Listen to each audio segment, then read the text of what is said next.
I don't know what's happening. Okay, look, we need to swoop and we need to talk about the trial that just started apparently yesterday. 3 weeks in and we're in trial now. But I'm not done with just a swoop. Y'all deserve a pickle. It's been too long. We need a pickle. I'm very tired. Today's testimony has been fire. The judge is sick of everyone's bullshit. And it's divine. It's just delightful. This judge has not been overly sassy. He has been very permissive. But this judge has been permissive. He has not been this sassy. But oh my God. Oh my God. So Maggie's sister's on the stand. In the middle of her cross-examination, Jim starts probing her about, well, why they were scared and Alec being scared. This testimony has come up before. Jim asked maybe Ronnie, one of Alec's law firm friends, did you see Alec on a boat coming over to somebody's house at Edisto with a gun in like a grocery bag, like a canvas grocery bag? So they started talking about, oh, he's carrying a gun for protection because he's scared. This witness is having none of that shit. She's like, I'm scared. But I don't think Alec is scared. And Alec not being scared after the murders goes to his mindset after the fact and can go to consciousness of guilt. He's not afraid that the quote unquote real murderer is out there because he knows that he's the murderer. That goes to his consciousness of guilt. The things he's doing are because he's guilty. That's what the prosecution's going to argue. Jim's pushing, well, didn't he start carrying a gun? And this witness is like, he always carried a gun. This isn't new. Oh, but he carried it in his car. Now he's carrying it on his person. And she's like, look, we were afraid. We were afraid. And I didn't understand why Alec wasn't concerned about finding who murdered my sister and Paul. He never brought it up. He never talked to me about it. He never said he was looking for it. He never said he was searching for the person who did it. He never updated them. She was scared. She was scared that someone was coming after them. She was scared for Alec, and she was scared for Buster, and she was scared for her family. She was scared for her sister's child. I think she was probably more scared for her sister's remaining child that she loves so much, because that's what you do for your sister. This sister has not forgotten the pain Alec has put Maggie through. And we saw it in her testimony. Chat, let me know. We saw it in her testimony. Their marriage wasn't perfect, but Maggie was happy. And now we know why. Because he cheated on her at some point, and sister has not forgiven. Sister is happy that Maggie is happy, but sister has not forgiven. And probably won't ever. I'm happy that you're happy. I'm here for you to be happy. And she wants to protect what her sister loved dearly in the world, Buster.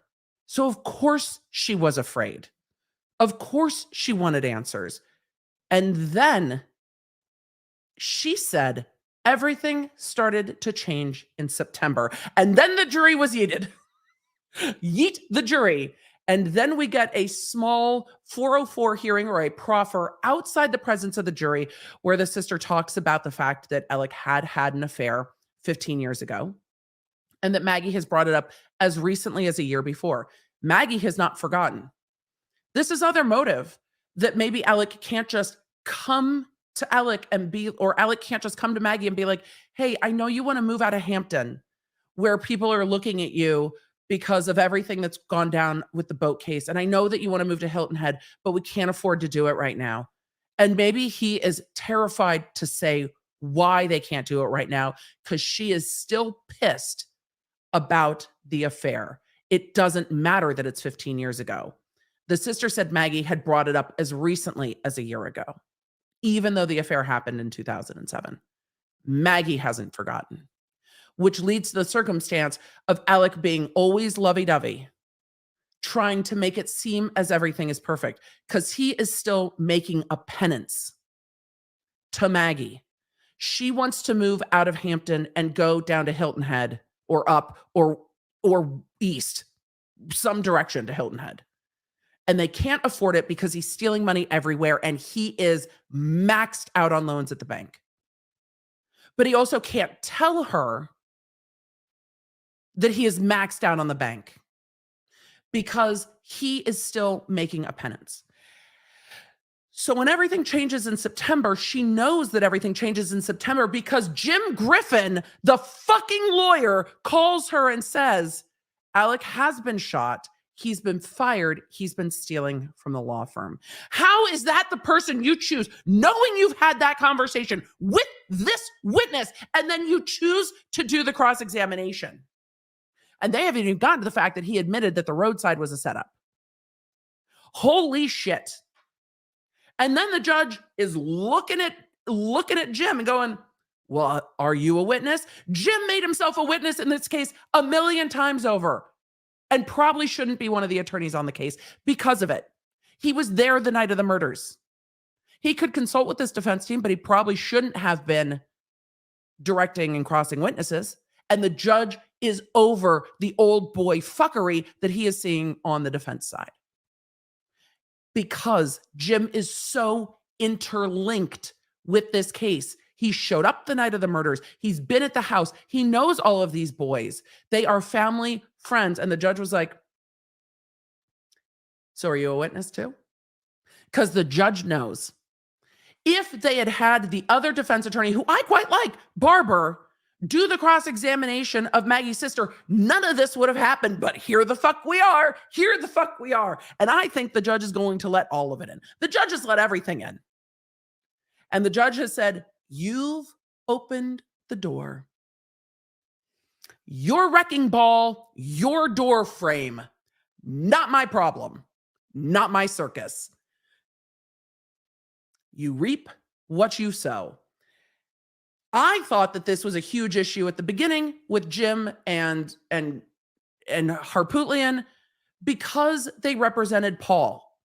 And now they're trying to turn it around on Paul. That's what they're doing. They're asking about Paul's responsibility and all the rest of it. That feels gross to me. I didn't like any of it from the beginning. They have some loyalty to Paul as a client, but apparently nobody gave a shit. So they all blew right past that. But more and more and more as this evidence goes on, we see how interlinked Jim Griffin is to the point that this lawyer called Maggie's sister to say that Alec had been shot, he was fired, and he's been stealing from the law firm. And those are the lawyers that stood up in opening argument and said, we are honored to represent Alec Murdaugh. They know he's been stealing since September, and they believed that he'd been stealing. Even if they don't think he's a murderer, they know that he's a fucking thief and that he has stolen from his clients. And the jury is now going to look at them and be like, huh. So you knew he was stealing from the Satterfields. You knew that. You knew that. That's not new to you. You're not arguing it. You're not arguing that he stole from his clients. You knew that. And you're honored. The defense has created their own mess. And I'm just waiting to see where it fucking goes from here. I'm going to answer some questions. This, I'm going to have to rewatch. This is spicy trial today. Look, we have been weeks of every single little casing for the 300 blackout. I know more about a 300 blackout than I ever want to. I never knew there was a difference between buckshot and birdshot and all the other kinds of shots. I shoot arrows. I don't know. I know more now. I think I've acquired more of a Southern accent watching this trial than I have living in Nashville. It's okay. I'm never going to pronounce July any other way again in my life. I want to bring the jurors forever. I want to bring the jurors forever. I love this. But holy shit, today has popped off in a very unexpected way, and it is a mess of the defense's making. Why? I can't wait to see all the other lawyers. Like, I can't wait to see what Peter has to say about this evening when he does a recap. I can't wait to see what Rob has. I'm going to pop over, when I am done with this, I'm going to pop over social media and see what everybody has to say. The defense created the situation that they fucking stepped in, like unhosed down kennels. And we got a great witness this morning and Maggie's sister this afternoon. And then tomorrow you bring the timeline witness And the prosecution's case has gotten a lot better. Question, will they mention he paid someone to shoot him? I don't know. I don't know. I don't know. But here we are. We're in the middle of a trial. We're in the middle of a trial. We're in the middle of a trial that just got very, very spicy. And we're going to get to talk about what's opening the door. I think the defense opened the door for this from the beginning when they started with the, not just the birthday video, but when they asked, was it Rogan Gibson? I don't remember exactly which friend of Paul's. Can you conceive of any way or any reason that Alec would do this to his family? That's when they started. Ask this witness, Jim, ask this witness. Can you conceive of any reason that he would do this to his family? Ask her. Ask her, because you wanted to ask Paul's friends. Ask her. Oh, because you started it. So let's see what happens. Let's see what happens. So I don't know if Cousin Eddie will testify. I don't know, but damn. There are almost 40,000 of you in here. So I do have to remind you that I am a YouTuber, and I would love it if you go ahead and subscribe. I cover trials. Mostly they're not streaming. We cover a few streaming trials. Mostly it's just, the tea and everybody's legal documents. The tea is live and streaming today. It's just wild. Wild. But we're going to get a lot more information because of the defense's questions. They just pushed a little too far because they should have known. Jim should not have underestimated this witness. Jim should have known that the sister is not convinced that Alec didn't do this. He should have been able to see the daggers in her eyes when she talked about Alec, but he wasn't listening to her answers and he wasn't reading her face. And so he kept pushing and pushing and pushing, and this witness pushed right back. You have to be in the moment. You have to look at your witnesses. A lot of witnesses have let Jim kind of go along with them. And Jim has been like, you're not trying to tell this jury this. Oh, no, Jim, I'm sure not. You're not trying to tell this jury this. Oh, no, Jim, I'm sure not. He's like, you're not trying to tell this jury that you are critical of Alec trying to clear Paul's name. She's like, no, I'm not critical of Alec trying to clear Paul's name. I'm critical that he wasn't looking for the person that killed my sister and nephew. And I thought this had everything to do with the boat case until September. When you called me on the phone and told me he had been shot and that he was stealing from the clients at his law firm, because this is the witness who is going to say she couldn't have imagined him doing this. And when she learned, it changed everything for her. They've asked none of the other character witnesses that. And I've been very critical of their failure to ask other character witnesses that question. And this is the time. This is the time. This is the time to ask the character witness. Ask the sister. You've known him. You know their marriage. You know their kids. You know Maggie. You know Alec. You've heard the defense ask you about how loving he was with his family. Did you know everything about him? Were you shocked when you learned he was stealing from his clients? Were you surprised that they couldn't just buy the house in Hilton Head that she wanted? Were you surprised by that? And Creighton is tiptoed around it and he can't lead. Ask the question. You said everything changed in September. What changed? Let her talk. And the only way to let a witness talk is to not ask leading questions. Ask simple questions.